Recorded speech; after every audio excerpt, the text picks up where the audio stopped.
Et bonjour à toutes et à tous. Nous sommes très heureux de vous retrouver au cœur du village de l'innovation de ce Hub Forum 2022, le rendez-vous annuel du Hub Institute entièrement dédié à la transformation digitale et durable des organisations.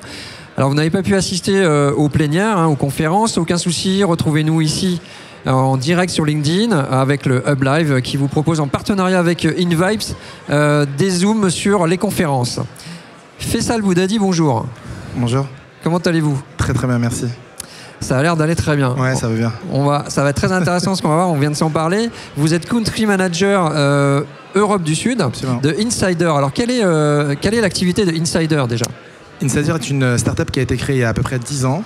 C'est une plateforme d'optimisation de l'expérience client qui va travailler sur 2 leviers principalement, optimisation du taux de conversion et optimisation du panier moyen. On a une CDP d'activation, on va faire de la personnalisation, de la recommandation et on va envoyer plein de beaux messages aux bonnes personnes au bon moment.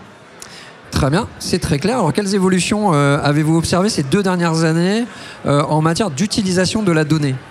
Ce qu'on voit de plus en plus, c'est le shift entre des personnes des marques qui utilisaient de plus en plus, qui utilisaient beaucoup la third party data.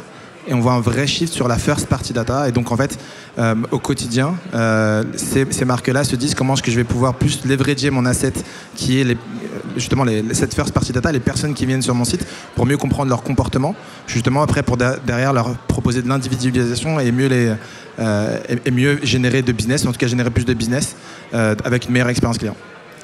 Très bien, alors ces évolutions finalement c'est créer des besoins, et ces besoins-là vous les adressez par des projets, vous les avez adressés via des projets où vous allez le faire, et lesquels, et voilà, qu'est-ce que vous avez mis en place? Ce qui est intéressant de voir, c'est que Insider s'est positionné sur non pas sur une CDP au préalable, mais plutôt sur comment est-ce que je vais pouvoir mieux activer. Donc je vais faire plus de personnalisation, je vais faire une meilleure recommandation produit, je vais envoyer de plus jolis messages avec plus d'impact.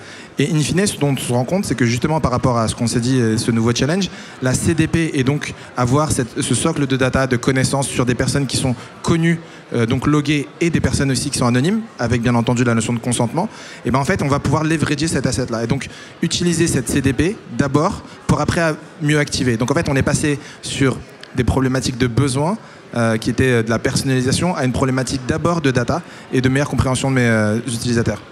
Parfait, alors on arrive à notre dernière question et qui va pas être la moins intéressante. Comment mieux gérer le traitement de vos données? Notamment, c'est peut-être l'occasion de faire un petit focus sur l'intelligence artificielle. Bien sûr, l'idée encore une fois aussi chez Insider, c'est de se dire l'intelligence artificielle, elle ne va pas au contraire de ce que pourrait faire un être humain.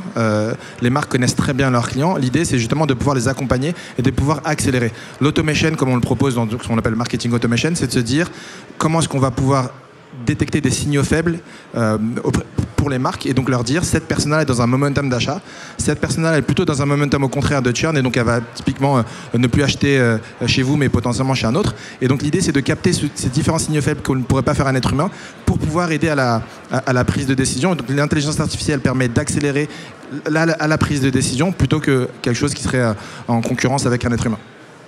Parfait, Faisal Boudadi, merci beaucoup pour ces éclairages. Un plaisir partagé. Merci beaucoup. Quant à vous, chers internautes, je vous donne rendez-vous très vite pour une interview du Hub Live.